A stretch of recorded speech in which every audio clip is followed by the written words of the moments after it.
It begins with silence, not the quiet of a peaceful night, but a deep, profound, and unnatural absence of sound. You're asleep, but your subconscious registers it first. The low, almost subliminal 60-cycle hum of the electrical grid, the very pulse of the 21st century, is gone. Your refrigerator compressor doesn't kick on. The faint whine from the half-dozen charging bricks scattered around your bedroom has vanished. The digital clock on your nightstand isn't glowing. It's a silence so complete it feels like a pressure change in your ears, the sound of a civilization holding its breath before it screams. You sit up in the pitch black, reaching for a phone that is just a cold, dead slab of a glass. And in that first moment of confusion, you make your first mistake. You assume it's just a power outage. You think you know what to do. You've got a plan, a tidy little checklist you downloaded from some prepper website. You'll light some of those emergency candles, maybe break out the battery-powered radio to hear what's going on. You've got some extra water, a few cans of chili in the pantry. You might even have a generator in the garage, a prized possession you've run for maybe 10 hours total in your entire life. You tell yourself it's a nuisance, an inconvenience. You'll have an adventure, a story, to tell your co-workers when the lights come back on in a day or two. You believe with a certainty that is almost touching in its naivety that you are prepared. That's your delusion. A power outage. How quaint. While you're fumbling for matches, thinking this is just a bigger version of a thunderstorm knocking out a transformer, the largest and most complex machine ever built by humanity is actively dying. Your pathetic little generator? It's a noisy, smoke-belching dinner bell. A roaring announcement to every desperate soul within a 2-mile radius that you have power, you have resources. You haven't prepared for a grid collapse. You prepared for an extended camping trip in your own home. Reality check. This is not a tree falling on a power line. This is a systemic heart attack. And you were never warned about the real signals, the silent arrhythmias that came before the final flatline moment. Now let's look at the first silent signal, the one that guarantees you'll never see it coming: frequency deviation. The entire power grid, from the hydroelectric dams in the Pacific Northwest to the nuclear plants in Florida, is a single synchronized machine. It maintains a heartbeat, an alternating current frequency of precisely 60 Hz. When the amount of power being generated perfectly matches the amount of power being consumed, that heartbeat is steady. But if a few large power plants suddenly trip offline, or a heat wave causes millions of air conditioners to turn on at once, the system strains. The massive turbines that generate your power are physical objects with immense rotational inertia. When demand outstrips supply, they literally slow down. The frequency begins to drop, from 60 Hz to 59.9 to 59.7. You can't feel it. Your lights don't dim. Your phone still charges. But in the control rooms of the grid operators, klaxons are screaming. In the Texas near collapse of 2021, the grid frequency fell below 59.4 Hz for more than 4 minutes straight. Do you understand what that means? It's not a gentle slope. It's a cliff. The system has built-in self-destruct mechanisms, protective relays designed to disconnect generators from the grid if the frequency deviates too far for too long, to prevent them from physically tearing themselves apart. If that frequency had stayed that low for just 5 more minutes, those relays would have begun to trip, not in one place, but everywhere. It's a process called cascading failure. One plant disconnects, putting more load on the others, making them slow down even more, causing them to disconnect. It is a death spiral that ends in a condition called a black start. Let's talk about what a black start actually means, because this is where your cozy delusion about the utility company fixing things in a few hours completely collapses. A black start is not just turning the power back on. It's the process of restarting an entire electrical grid from a state of total shutdown, without any external power source. Think about that for a moment. Power plants need electricity to start. They need electricity to run the control systems, to power the pumps that feed fuel into the boilers, to spin up the auxiliary systems that keep the massive turbines from tearing themselves apart during startup. In a normal scenario, they draw this startup power from the grid itself. But if the grid is dead, where does that power come from? The answer is from a very small number of specially designated power plants that have the ability to self-start, usually hydroelectric dams, or a few natural gas plants with on-site backup generators. These plants are like the defibrillator paddles for the grid. They come online first, creating a tiny, fragile island of power. Then very carefully, very slowly, They begin to synchronize with and restart other plants, one by one, gradually expanding the island until the entire grid is restored. This process, under ideal conditions with no damaged equipment, takes days, not hours. Days. And that's if everything goes perfectly. Imagine it's day 5. Your generator coughed its last breath on day 3. You couldn't get more gasoline, the pumps are electric, a fact you conveniently forgot. The water stopped running on day 2 because the municipal pumps require massive amounts of electricity. The toilets in your home are full. The air in your house is thick with the smell of waste and fear. You thought you'd be listening to a radio for updates, but all you hear is static. The broadcast towers have no power. The illusion of a quick fix is gone. The horror isn't the darkness, it's the dawning realization of the fragility you took for granted. The real solution was never about having a bigger generator. It was about seeing the signal before the collapse. It's about understanding that reports of grid instability or inter-area oscillations on obscure energy news sites are not technical jargon. They are the tremors before the earthquake. The solution was to have a plan that didn't rely on the grid at all, to be self-sufficient not for a weekend but indefinitely. When you see the grid's heartbeat flutter, you don't hunker down. You act because the window of opportunity to get to a truly secure location has just slammed shut. Now let's get to the second silent signal, the one disguised as progress. You see the vast fields of solar panels and the graceful wind turbines spinning on the horizon, and you feel a sense of security. Green energy, modern, decentralized. You think this makes the grid stronger, less reliant on a few monolithic power plants. You believe you're witnessing the birth of a more resilient system. That's the delusion, the story you've been sold. Here's the mockery. Resilient? You've replaced a few predictable, sturdy workhorses with millions of twitchy, neurotic electronic devices that all think alike. You look at a solar farm and see an energy paradise. A grid engineer sees a synchronized point of failure. You haven't decentralized your power source. You've just created a digital domino chain that stretches for hundreds of miles. Let's talk about the science of inverter-based resources. A traditional power plant uses a massive spinning turbine to generate electricity.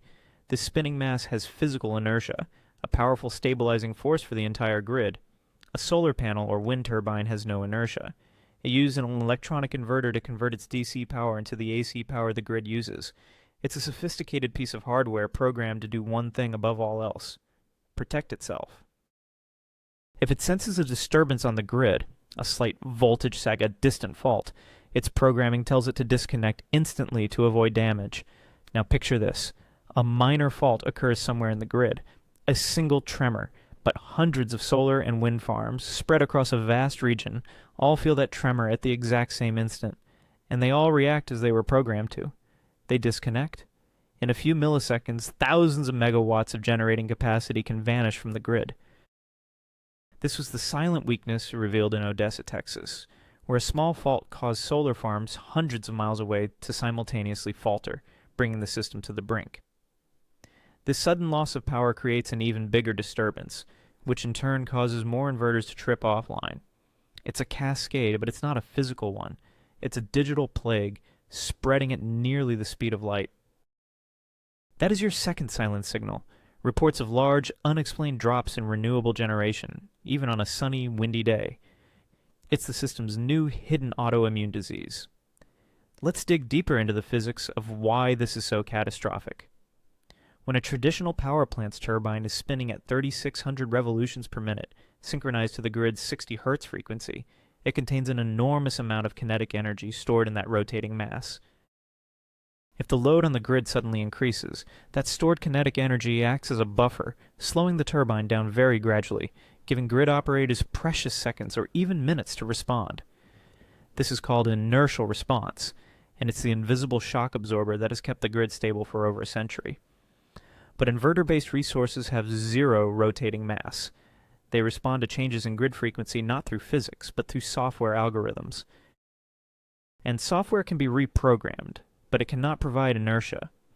The grid is becoming lighter, twitchier, more prone to violent swings.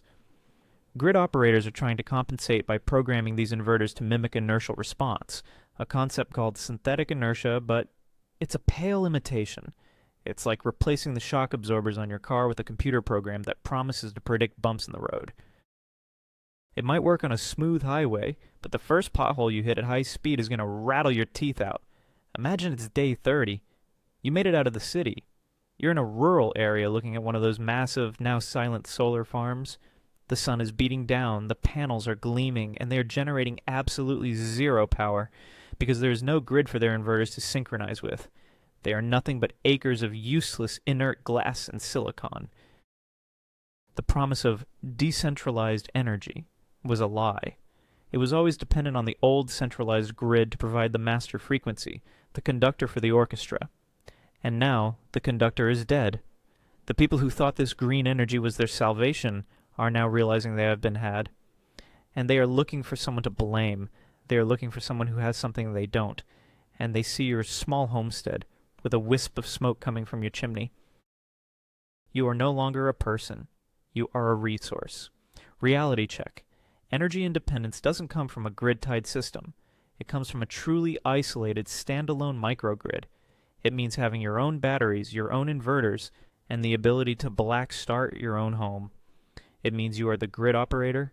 It means you understand that your survival depends not on how much power you can generate, but on how intelligently you can control it. Finally, we arrive at the third, and perhaps most insidious silent signal, the slow, grinding decay of the machine itself. You see a utility truck and assume maintenance is happening. You pay your bill and the lights stay on, so you believe the system is healthy. You trust there is a warehouse somewhere with all the spare parts needed to keep the lights on forever.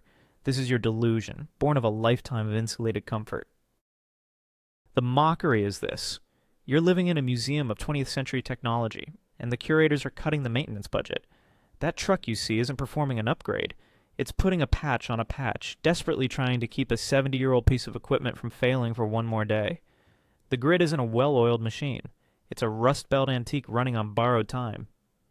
Let's talk about the science of the supply chain, specifically large power transformers, or LPTs. These are not the cans on your local utility pole. These are custom-built, house-sized behemoths that handle the highest voltages. They are the absolute heart valves of the grid. There are very few spares. The lead time to build a new one is over a year, sometimes 2. They require specialized steel and copper windings, and a workforce with skills that are rapidly disappearing. The third silent signal is not in the lights. It's buried in industry procurement reports and shipping manifests. It's the lengthening lead times for critical components. It's the quiet cannibalization of old substations for parts to keep other, more critical ones running. It's the systemic rot you'll never hear about on the evening news. The system is eating itself to stay alive. Let's examine the actual anatomy of a large power transformer so you understand exactly what you're dealing with. These machines weigh hundreds of tons. The core is made of thousands of thin sheets of grain-oriented electrical steel, carefully stacked and insulated to minimize energy loss from eddy currents. Wrapped around this core are massive copper or aluminum windings, thick as your arm, carrying currents measured in thousands of amperes. The entire assembly is immersed in tens of thousands of gallons of mineral oil, which serves both as an electrical insulator and as a coolant. This oil is not just any oil. It must have precisely controlled dielectric properties, must not break down at high temperatures, and must not produce flammable gases when it degrades. The transformer is housed in a steel tank with elaborate cooling systems, bushings that allow the high voltage connections to pass through the tank walls without arcing, and sophisticated monitoring systems that track temperature, pressure, and dissolved gas levels to detect incipient failures. These machines are not mass-produced. Each one is a bespoke creation designed for a specific substation with specifications that take months to finalize. The manufacturing process takes another year or more because the precision required is extraordinary. A single error in the winding process, a single contamination in the oil, and the transformer can fail catastrophically, exploding with enough force to level everything within 100 feet. Now here's the silent signal you need to understand. The average age of large power transformers in the United States grid is over 40 years old. Many are over 60. They were designed for a 30-year service life. They are living on borrowed time, held together by refurbished components and prayers. When one of these transformers fails, it cannot be quickly replaced. If multiple transformers fail simultaneously, say due to a geomagnetic storm from a solar flare, or a coordinated physical attack, or simply the statistical clustering of age-related failures, the grid doesn't just go down. It goes down for months, possibly years, because there is no way to manufacture replacements that quickly. The factories that build these transformers are located overseas, in Germany, South Korea, and China. The supply chain is global, fragile, and utterly dependent on a functioning electrical grid to operate. It's a circular dependency that guarantees catastrophic failure once the dominoes start to fall. Imagine it's year 3. The collapse wasn't total, not everywhere. A few regions managed a black start, creating fragile islands of power, but they can't connect with each other. The high voltage lines that span the continent are dark because the massive LPTs at the interconnect substations were destroyed and cannot be replaced. The nation has fractured into disconnected pockets of 21st century life, surrounded by a vast sea of 19th century darkness. If you're lucky enough to be in one of those pockets, you're not safe. You're a target. You have what everyone else wants. The Great Migration has begun, a flood of desperate people moving from the dark zones toward the light. The fight is no longer for a can of beans. It's for a kilowatt hour. The final reality check is this. Your survival cannot depend on any part of the macro structure. The solution is brutal locality. Your sanctuary must be a closed loop. It's not enough to generate your own power. You must have the means to repair your system. You need a stockpile not of food, but of raw materials. You need the skills of an electrician, a machinist, a blacksmith.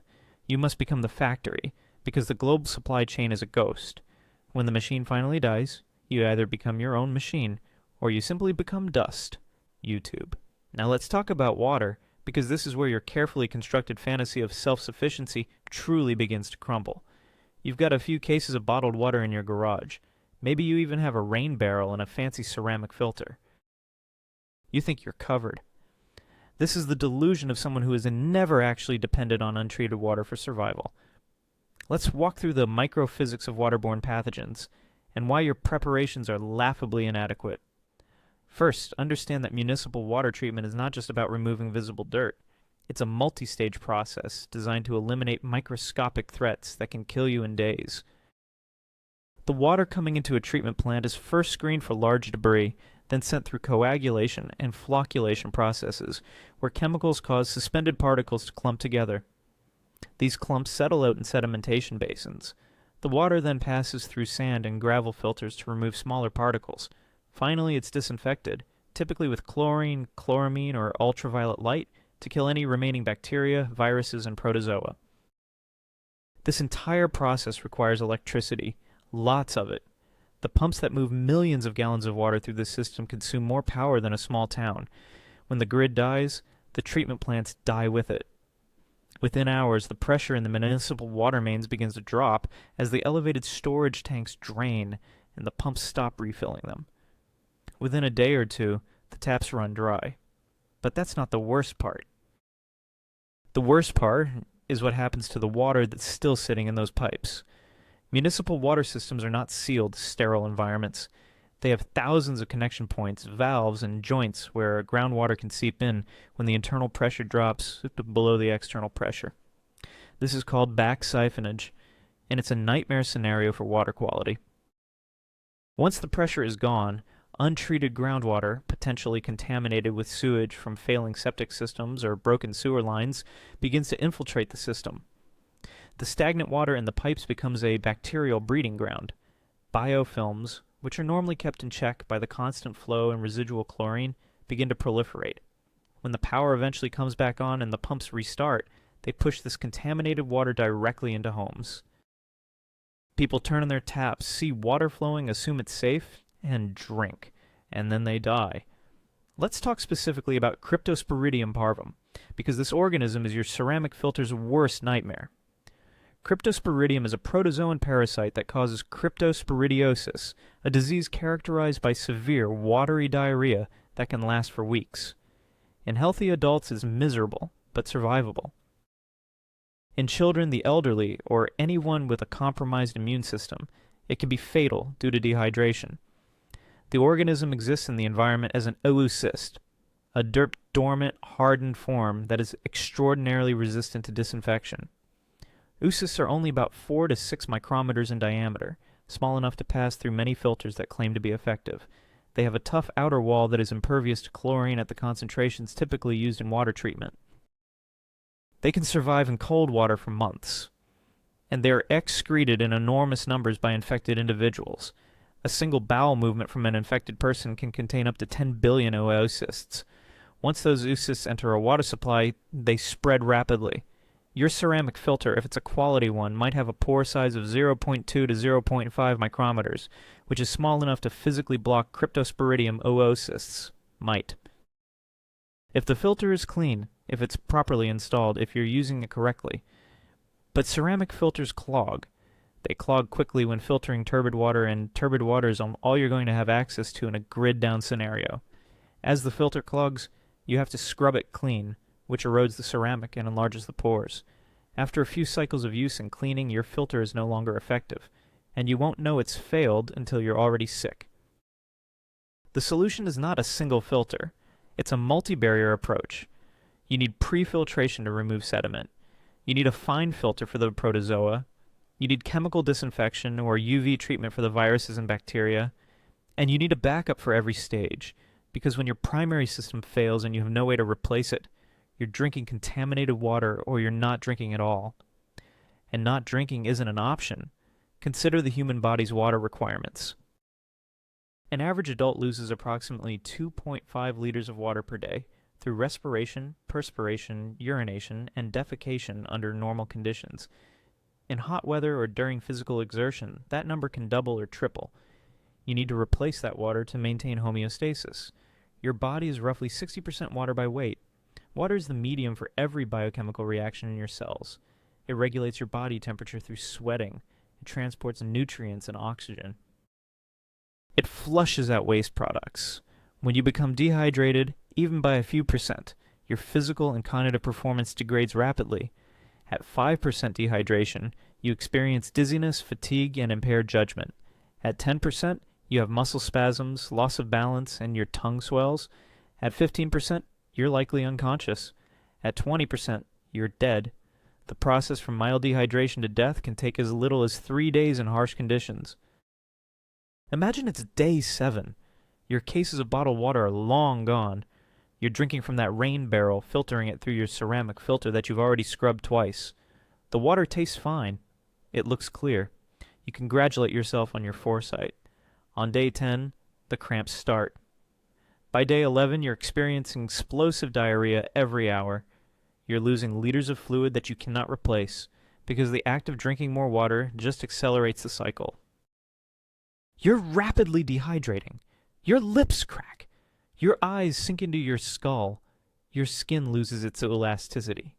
You're dying, not from lack of water, but from drinking water that looked perfectly safe.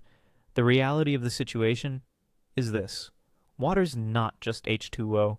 It's a potential vector for dozens of deadly pathogens, and you cannot eyeball your way to safety. The solution requires knowledge, not just equipment. You need to understand the microbiology of waterborne disease. You need to know how to properly disinfect water using heat, because boiling for a full rolling boil for at least 1 minute will kill everything, including cryptosporidium. You need a backup heat source that doesn't rely on the grid. You need fuel for that heat source, and a lot of it.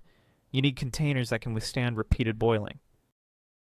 And you need the discipline to treat every single drop of water you consume, no matter how tired you are, no matter how thirsty, because one lapse, one moment of thinking it'll probably be fine, is all it takes. And while you are slowly dying of thirst, staring at a water filter that betrayed you, your stomach begins to twist. You think you know hunger. You think hunger is that grumbling sensation you get when you skip lunch to finish a report. That isn't hunger. That is your body's polite reminder that it expects a scheduled delivery of glucose.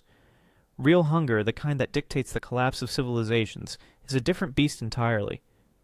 It is a biological imperative that overrides every moral code you think you possess.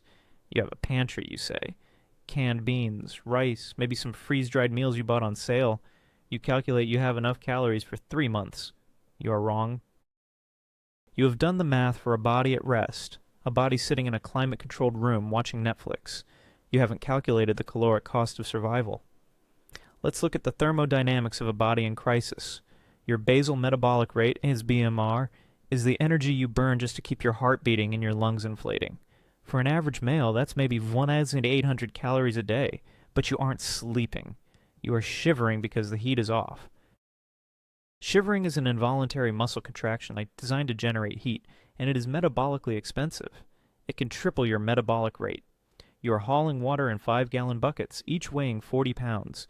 You are stressed, causing your adrenal glands to flood your system with cortisol and adrenaline, putting your body in a constant state of fight or flight, which burns glucose like a furnace. In a grid-down winter scenario, your caloric needs don't just stay at 2,000. They spike to 4,000, maybe 5,000 calories a day, just to maintain thermal equilibrium and perform basic tasks. That 3-month supply of rice, it's gone in 3 weeks. And when it runs out, you don't just get hungry. You begin to auto-cannibalize. Here's the biochemistry of starvation. First, your body burns through its glycogen stores in the liver and muscles. That lasts about 24 hours. Then it switches to ketosis, burning fat. This is the safe phase, but it comes with mental fog, lethargy, and irritability. But you aren't fat. You're a modern human with average adipose tissue. Once the fat is gone, the horror begins. Your body enters catabolism. It starts tearing down functional tissue to harvest protein for gluconeogenesis. It eats your muscles first. Your quadriceps shrink, making it harder to walk. Then it goes for the intercostal muscles between your ribs, making it harder to breathe. Finally, it attacks the heart muscle itself. You don't starve to death. You die of cardiac arrest because your heart has eaten itself to keep your brain alive for one more day. This is the biological reality your little spreadsheet didn't account for. But surely help is coming. The government has stockpiles. The military will bring food. That is the ultimate delusion. Let's talk about the logistics of the modern food system.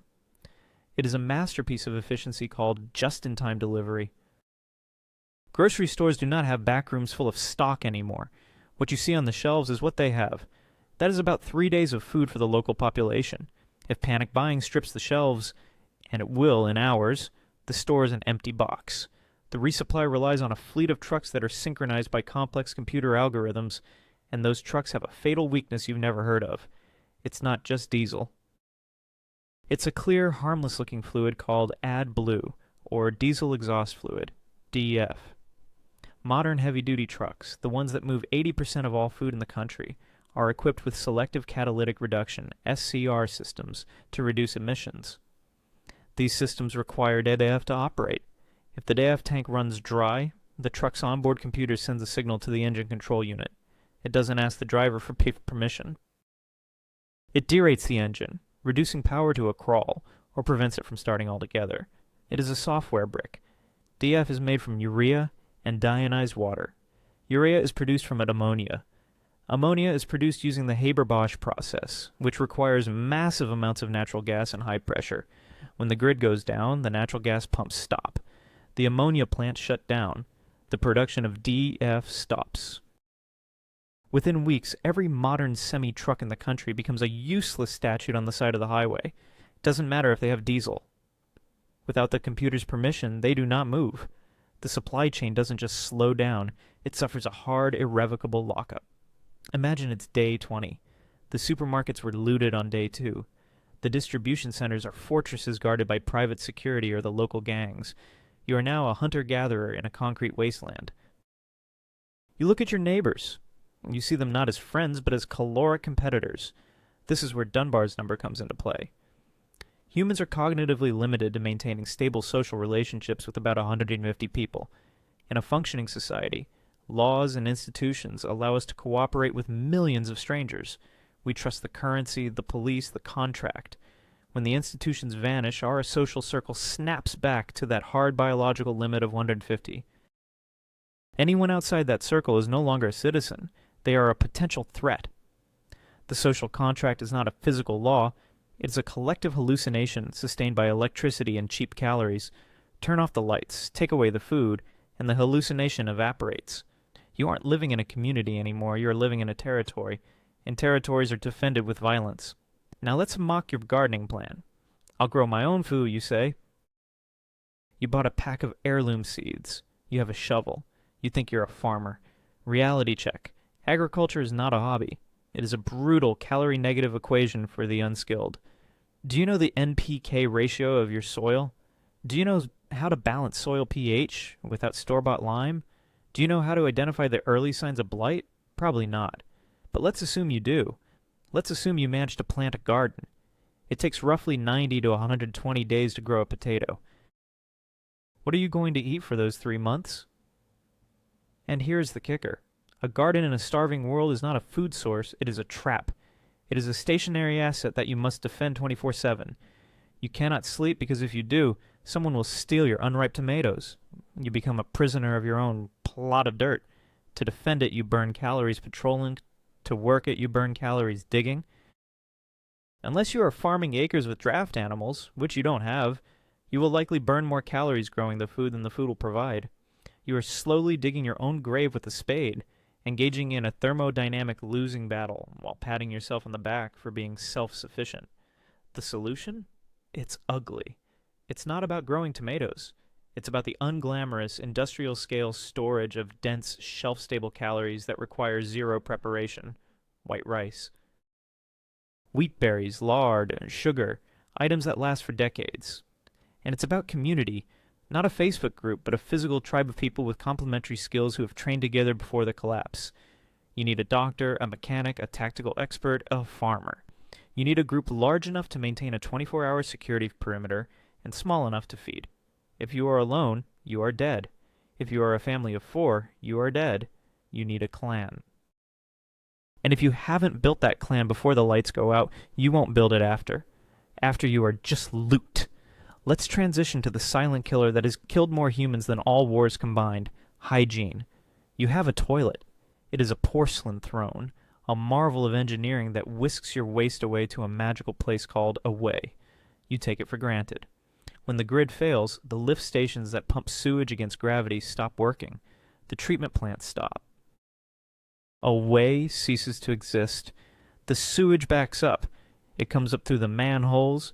It comes up through your basement drain. But that's just the plumbing. The real problem is biological. Human waste is a biohazard. 1 gram of feces can contain 10 million viruses, 1 million bacteria, 1,000 parasite cysts, and 100 worm eggs. Without running water to wash your hands, every time you go to the bathroom, you become a vector. You touch a doorknob. You touch your face. You touch your food. Fecal-oral transmission routes re-establish themselves with terrifying speed. Cholera, typhoid, dysentery, hepatitis A. These are not diseases of the past. They are diseases of chaos. They are waiting in the wings for the infrastructure to fail. Imagine it's day 30. You have managed to find water. You have some food. But you scratched a mosquito bite on your leg. Just a small scratch. In the old world, you wash it with soap and water, maybe put on some Neosporin. But you're rationing water, so you don't wash it well. You don't have clean clothes, so your dirty pants rub against it. The bacteria on your skin, Staphylococcus aureus, perhaps MRSA, enter the wound. Without antibiotics, the infection spreads. It becomes cellulitis. Your leg swells, turns red, hot to the touch. The bacteria enter your bloodstream. Sepsis sets in. You develop a fever. You are delirious. And then you die. You die from a scratch that a 5-hour tube of ointment could have fixed. This is the medical reality of the collapse. It is the return of the old ways of dying. Infection, childbirth, appendicitis, tooth abscesses. Things we consider inconveniences become death sentences. The pharmaceutical supply chain is even more fragile than the food chain. Most of the active pharmaceutical ingredients, APIs, for our antibiotics, heart medications, and insulin are manufactured in China and India. That supply chain is long, complex, and requires temperature control. Insulin, for example, must be kept refrigerated. In a grid-down scenario, the existing stock of insulin degrades in weeks. For a type 1 diabetic, the collapse isn't a survival challenge. It is a ticking clock with a known end time. The solution involves stockpiling fish antibiotics, which are often the same as human ones, a dirty little secret of the prepper world, learning field sanitation that rivals a surgical theater, and understanding that in this new world, prevention is the only medicine you have. If you get sick, you don't go to the doctor, you go to the grave. Now let's consider the psychological disintegration. We are creatures of rhythm. Our circadian rhythms are entrained by artificial light. We stay up late, we wake up to alarms. When the grid goes down, the nights become absolute. The darkness is heavy, suffocating. The silence is broken only by the sounds of danger. Sleep becomes fragmented. You enter a state of chronic sleep deprivation, which destroys your cognitive function. You become paranoid. You start hallucinating. The psychological toll of living in a world without light, without information, without safety, breaks people long before hunger does. They give up. They sit down and refuse to move. It's called a psychogenic death or give-up-itis. It is a real physiological condition where the will to live simply evaporates and the heart stops. You have to repair your mind as much as your pantry. You have to harden your psychology against the despair that comes when the screen goes black and never lights up again. You drive to the hospital. You assume they have generators. You're correct. They do. Massive diesel beasts sitting in the basement or a side building. They are designed to run for 72 to 96 hours. That is the standard of care. But here's the microphysics of why that generator is already dead. Diesel fuel has a shelf life. It degrades. Microbes grow in it. Water condenses in the tanks. If that fuel hasn't been polished, filtered, and treated in the last 6 months, it is sludge. When the grid dies, the automatic transfer switch kicks in. The generator roars to life. The hospital lights flicker and stabilize. The staff breathes a sigh of relief. They think they are safe. They are not. They are on a countdown. The first thing to die is the HVAC system. Hospitals are sealed environments. They rely on massive air handlers to push air through HEPA filters to keep pathogens from spreading. Generators are typically sized to run critical loads. The ER, the ICU, the operating theaters. They do not run the air conditioning for the whole building. Within 6 hours, the temperature on the upper floors begins to climb. Heat rises. In a modern glass-walled hospital, the greenhouse effect is immediate. The windows don't open. The temperature hits 90 degrees, then 100. Patients with fevers can no longer cool down. The air becomes stagnant, heavy with the smell of sweat, betadine, and fear. Then the water pressure fails. We talked about water before, but in a hospital, water is not just for drinking, it is for sterilization. Autoclaves, the machines that sterilize surgical instruments, use high-pressure steam. No water pressure, no steam, no sterile tools. The hospital is now a dirty field clinic. The surgeons can't operate. They can't wash their hands between patients. The infection rate skyrockets to 100%. But the real horror is the silence of the machines. Modern medicine is not about doctors, it is about sensors. It is about the pulse oximeter beeping, the IV pump regulating the flow of dopamine to the microgram, the ventilator forcing air into stiff lungs. These devices all have battery backups. Those batteries last for about 2 hours. When the generator prioritizes the lights over the outlets in the general wards, the batteries start to die. The beeping stops, not all at once, but in a slow, rolling wave of silence across the floors. Nurses are running from room to room, begging patients manually, squeezing a plastic bag to force air into their lungs. How long can you squeeze a bag? An hour? 4 hours? Can you do it for 3 days? No, you can't. And when you stop, the patient dies. Let's talk about the pharmacy.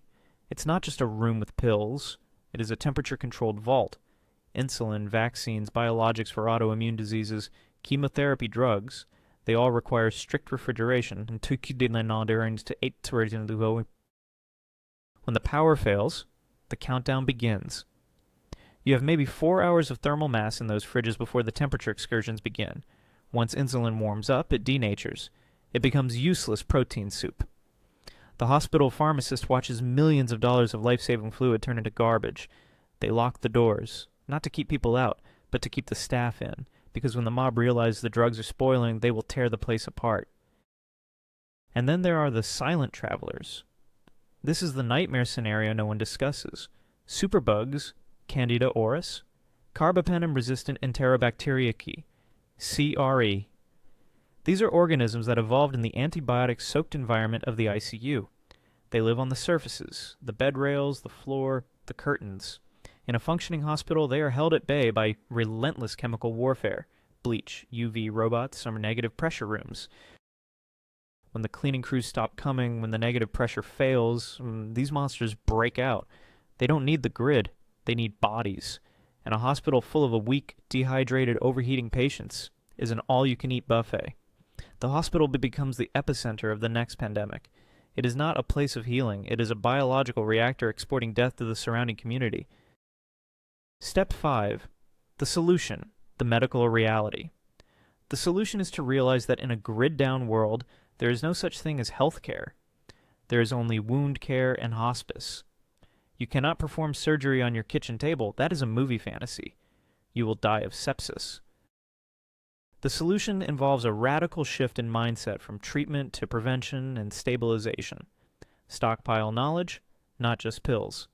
Having a bottle of amoxicillin is useless if you don't know the difference between a viral and bacterial infection. You need physical books, where there is no doctor, the Merck Manual, Professional Edition, Survival, and Austere Medicine. You need to know how to diagnose without a lab test. The hygiene firewall. Your survival depends on creating a biological airlock around your home. No one enters without decontamination. You need gallons of bleach. Calcium hypochlorite powder creates bleach indefinitely. You need a designated quarantine zone. If someone gets sick, they are isolated immediately. No exceptions, not even for family. The blue zone diet. You cannot treat a heart attack without a cath lab. Therefore, you cannot afford to have a heart attack. You must be in metabolic peak condition before the collapse. If you're diabetic, hypertensive, or obese, you are a walking casualty. The solution starts in the gym and the kitchen, right now. Austere pharmacology.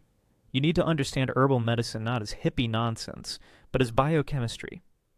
Willow bark contains salicin, which metabolizes into salicylic acid, aspirin. Honey is a potent antibacterial for wounds.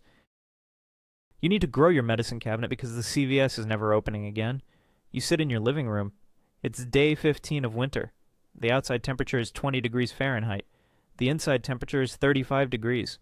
You are wearing 3 layers of clothes, but the cold is inside your bones. Why?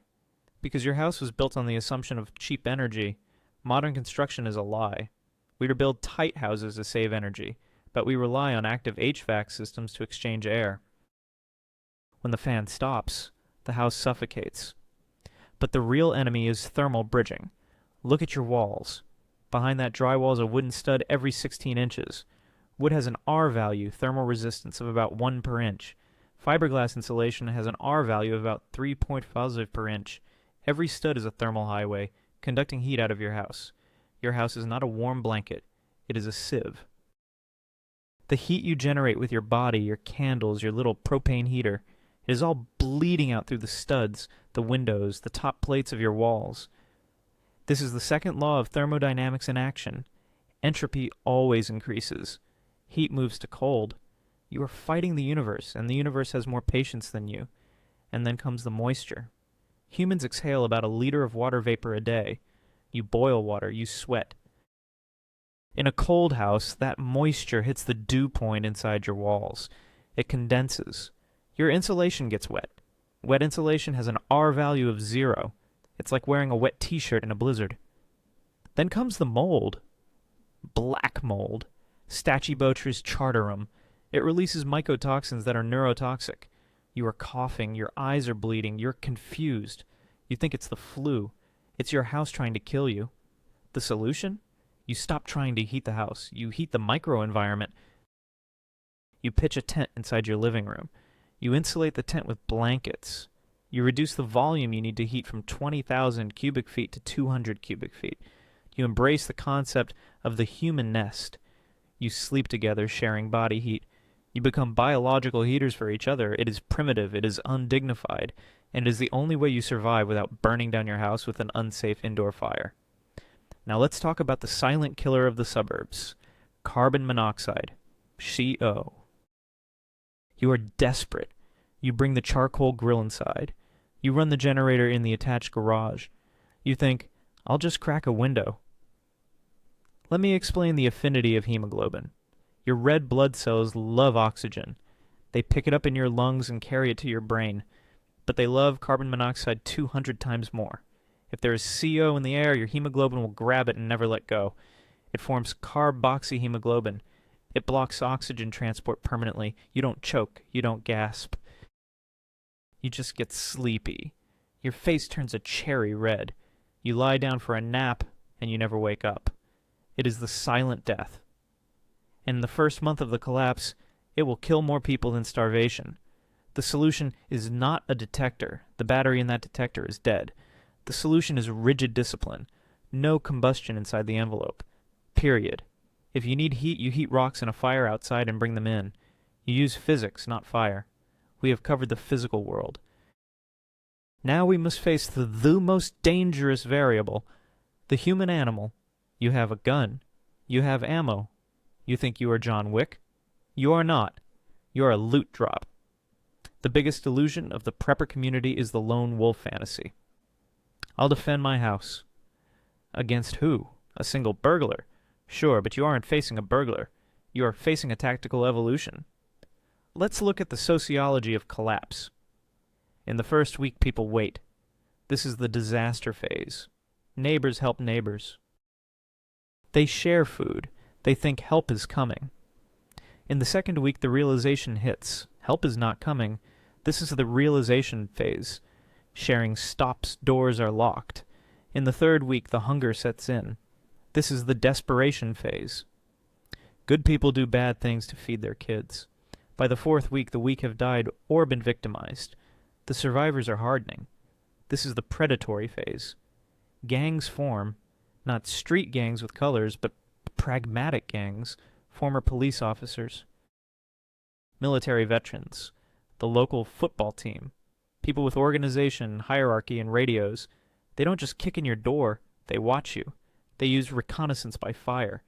They send a child to knock on your door asking for water. If you give it, they know you have resources. If you turn them away, they know you are defending something. You lose either way. The science of violence is about force multiplication. A group of 4 men with radios and a plan will defeat a single expert marksman 100% of the time. They will suppress you with fire from the front, flank you from the side, and burn you out. They don't want a firefight. That risks injury. They want your stuff. They will use fire as a weapon, and they will light your roof. When you run out, they cut you down. The psychological horror of this phase is the death of empathy. To survive, you must undergo a moral injury. You must stop seeing strangers as humans and start seeing them as threats. You must be willing to use violence preemptively. This destroys the soul. It creates a society of sociopaths. The silent signal here is not a sound. It is the absence of children playing. When the streets are empty of children, the predator phase has begun. The solution? You cannot be a castle. You must be a gray man. You look starving. You look poor. You hide your resources underground. You don't cook food that smells. No frying bacon. You cook boiled wheat at 3 a.m. You use blackout curtains. You make your house look looted already. Broken windows. Fake. Trash on the lawn. You want the predators to look at your house and say, waste of time. And ultimately, the solution returns to the tribe. You need a listening post, LPOP, half a mile out. You need the early warning. You need a quick reaction to force, QRF, of neighbors who have practiced counter-ambush drills. If you are waiting until the glass breaks to grab your rifle, you are already dead. The fight is won in the planning, in the alliances you formed when the lights were still on. So, here we are. The grid is gone. The silence is permanent. The weak are dead. The strong are scarred. You are alive. But are you living? You have survived the physics, the biology, the sociology. You have become a creature of the new world, a world of candlelight and wood smoke, a world where a scrap of copper wire is worth more than a bar of gold, a world where the greatest luxury is not a new car, but a night of uninterrupted sleep. The final reality check is this. The collapse was not an event. It was a transition. We didn't lose the grid. We returned to the default state of humanity. For 99% of our history, we lived in the dark. We lived with hunger. We lived with violence. The last 100 years of electricity were a blip, a momentary fever dream of comfort. We are not going back to the Stone Age. We are going back to reality. The grid was a cage that kept the dark at bay. Now the cage is open, and the dark is hungry. Are you ready? No, you are not, but you have been warned. You have